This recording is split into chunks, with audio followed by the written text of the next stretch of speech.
So we are talking about herb gardening today, and lots of different things. There's container gardening and in the ground. So for how many people here would like do container gardening or mostly in the ground?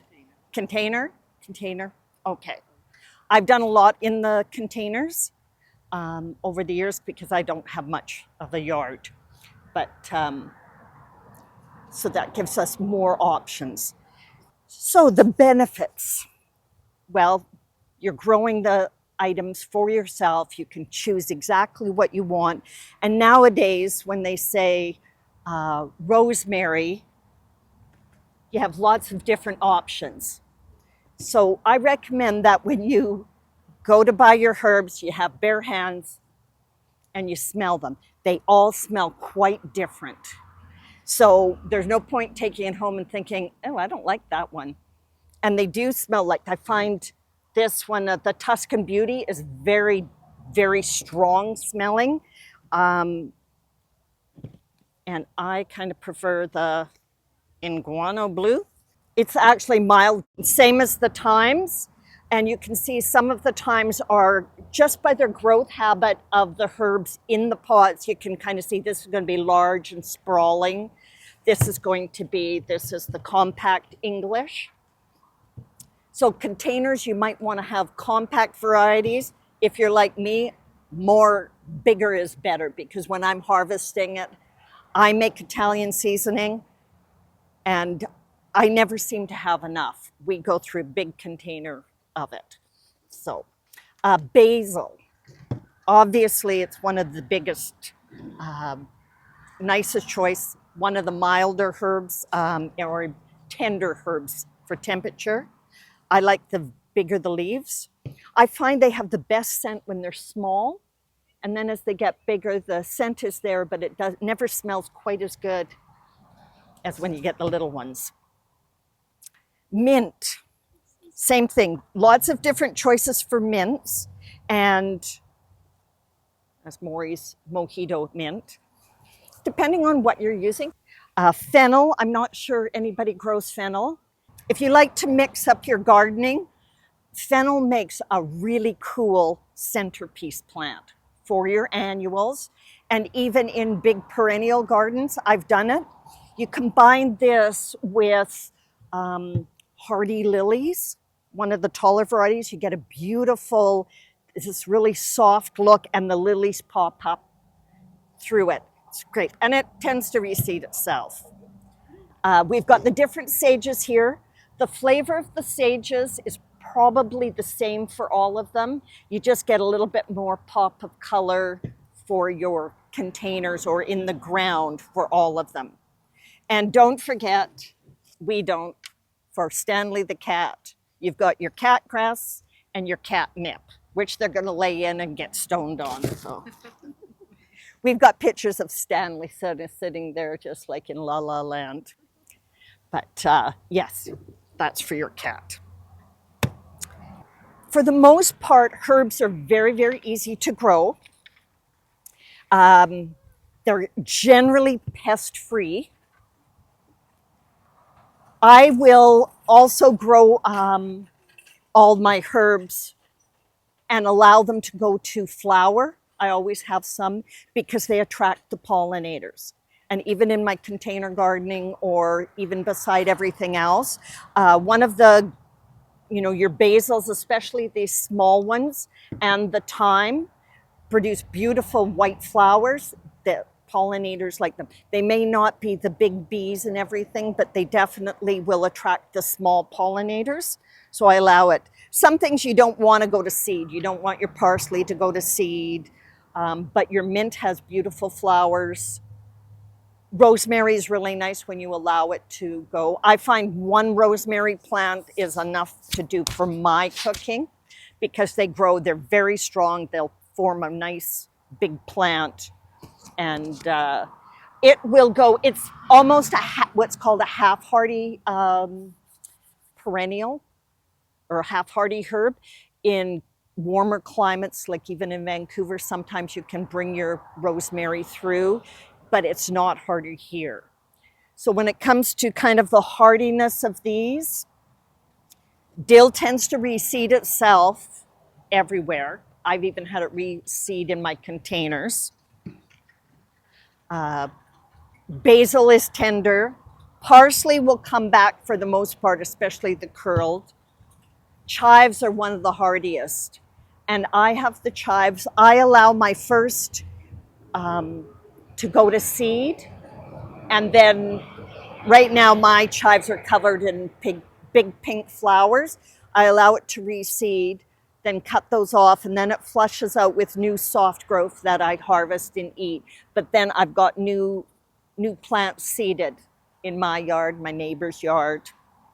So some of the herbs are just for the smell and for the texture, and the curry plant is not actually curry. It just smells like it. Have you guys smelled it before? No. Yeah, you can pass it around. It just smells like curry.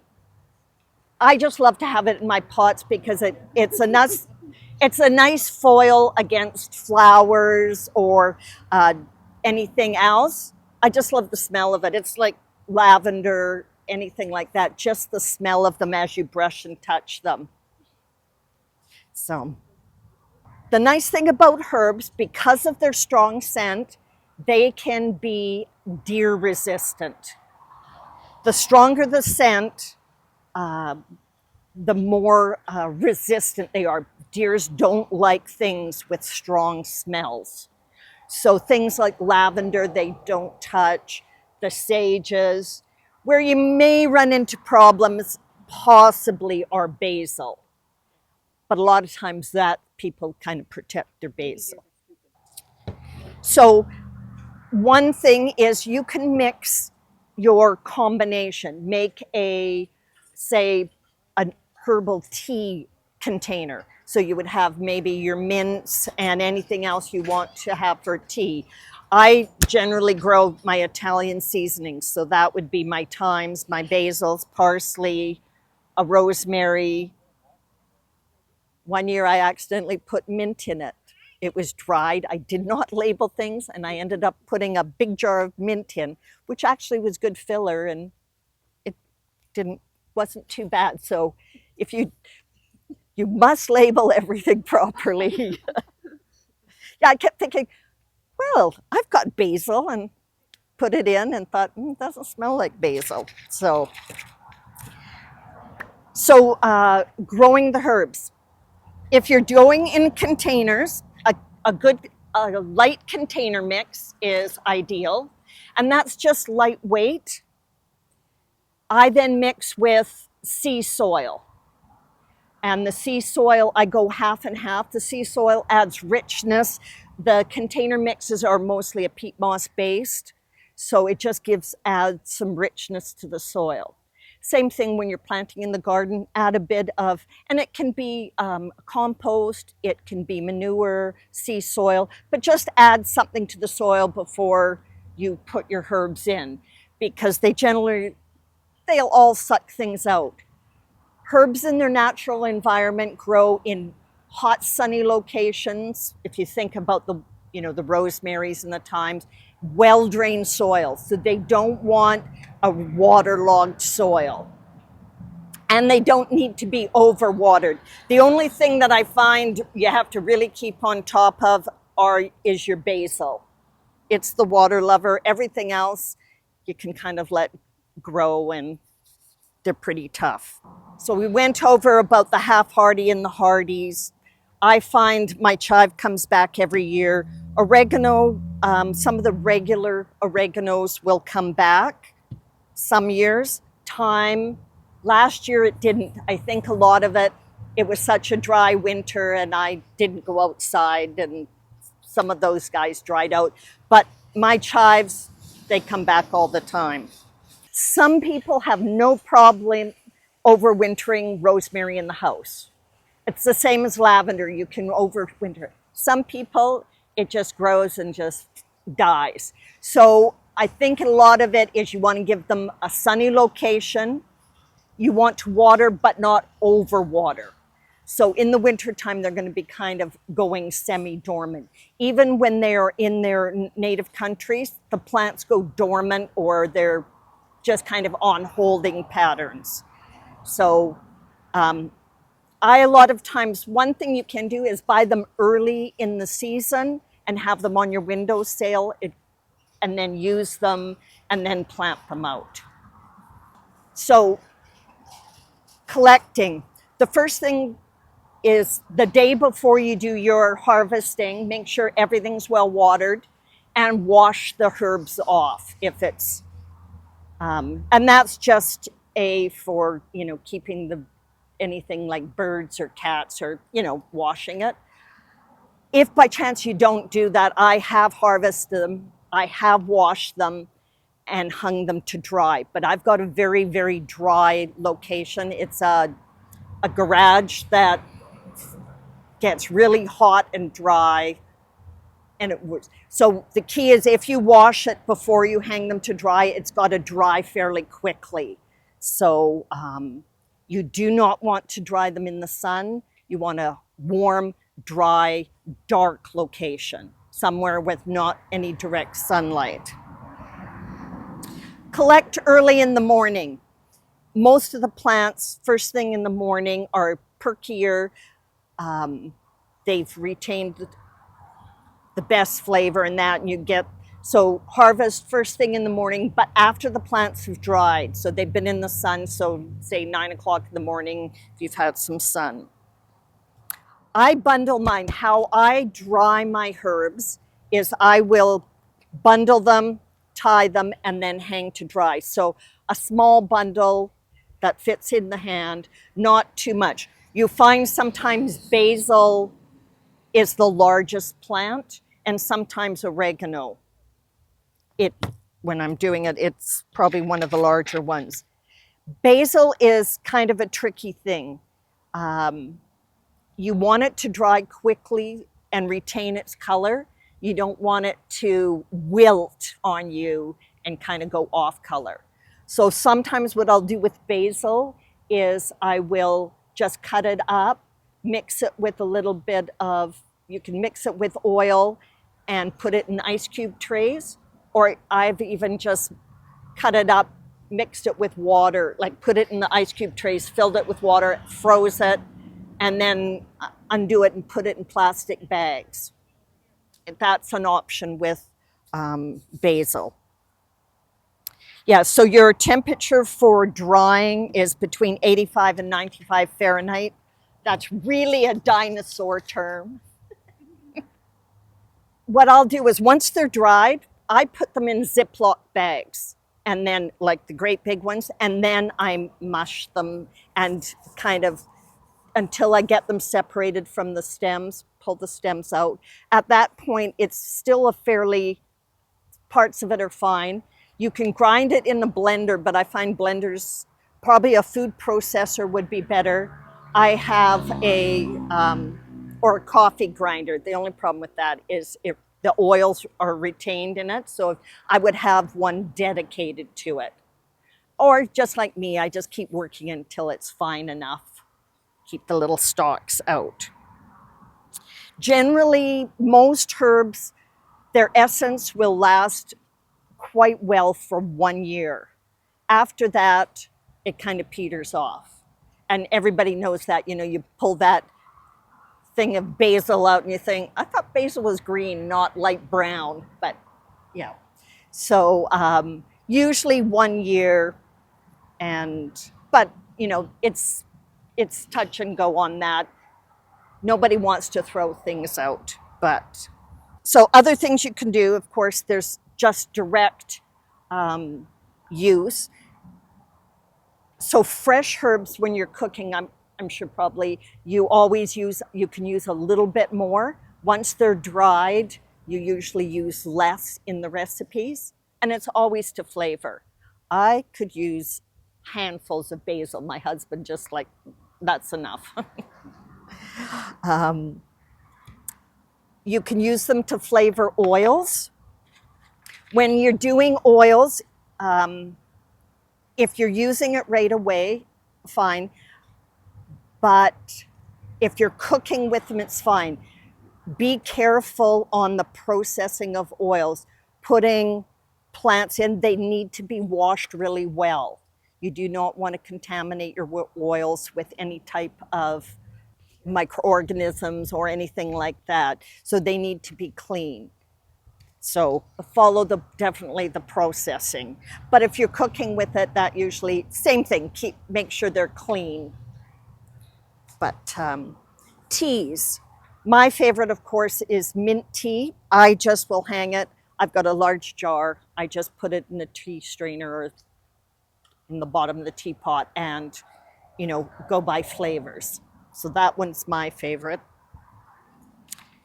So on the back, I've got what I use for my combination of Italian seasoning. So I have 1 plant of oregano, and I found I like the Italian oregano. The compact ones just stay a little bit too small for me, but they're nice in the containers. The thyme, I usually find that I have to use a couple of thyme plants. Like I said, I like the English thyme. 1 plant of rosemary always does me. 1 of Italian parsley. You can use regular parsley too. And some people, tarragon. So I put that in. And I find that sometimes plants like tarragon and parsley are fillers. They make your seasoning go farther. They put a little bit of flavor in, but they certainly make it fill it up. And basil. And I usually have the large leaf of the Genovese basils, and I usually use 2 of them.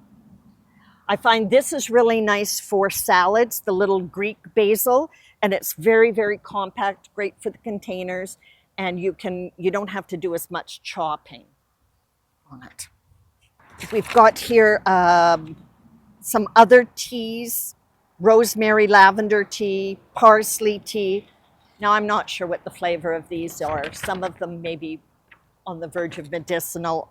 I wouldn't make a big pot of it until you're lemon verbena, which I've not seen recently. And potpourri. Does anybody make potpourri anymore? I know it's really old style, but one thing I do is I will harvest my lavender flowers and just put them in a vase without water, and they will last a couple of months, and they're very nice. So that's always a nice option too. I sometimes, and I'm sure a lot of people at Christmas, you'll do the cinnamon cloves and that type of thing. The lavender I like. I will sometimes put lavender and rosemary together in a vase, and that smells nice. The other thing, and I'm not sure how many people know, if you're sort of harvesting this just for fresh use, I have a small shot glass. I will take stems and just put them in water. They will sit in the water on your counter for days. Basil's a good example. So it can just sit in water and it will actually root. But it's a nice way to have it where you're not having to run outside and grab it, and you've got it on your counter. The fertilizer, yes, it can be this one. I do 8-20-20 on my outside. I have an outside garden. For containers, I use the slow release. 8-20-20 is a granular fertilizer for outside in the ground gardens. And I use that for my vegetables and my flowers. I use it because I'm kind of the type of gardener. I like one fertilizer for one thing. So I've got 8. I've got that. I've got a granular slow release for my tropicals, and I have a water-soluble fertilizer for my container plants. When you do your planting, I fertilize, water it in, and that's probably it for herbs. They don't really require a ton of fertilizer. You'll find that a lot of plants, if you over fertilize them, that's when they attract aphids, things like basil. So the richer you make, you feed it, they become more attracted to aphids. So I like to just do it once in the spring. And now in a container, you might have to do, if you use a water soluble, and that just, you mix it like a Miracle-Gro, and that you have to do more often, probably once a month, because the fertilizer, when you water it in, just kind of goes through, and every time you water it just leaches out. Now, if you use a coated slow release fertilizer, this will last for 3 months. So if you're planting May, June, July, do it again for August, September. Yeah, so this would be twice a year. Some of the ones, just when you look at them, there are different containers, and they can come in 3 month, 4 month, and 6 months. So just make sure you read the label. Because herbs are, it's mostly green foliage you're growing for, the first number, which is nitrogen, can be higher, anywhere from 10 to probably 24%. If you're aiming at flowers for your annuals, then you're looking at the phosphorus and potassium being a little bit higher. But this is a perfect combination. This is 12-4-8. That's really good for herbs. Well, thank you very much and for attending, and enjoy your herb gardening.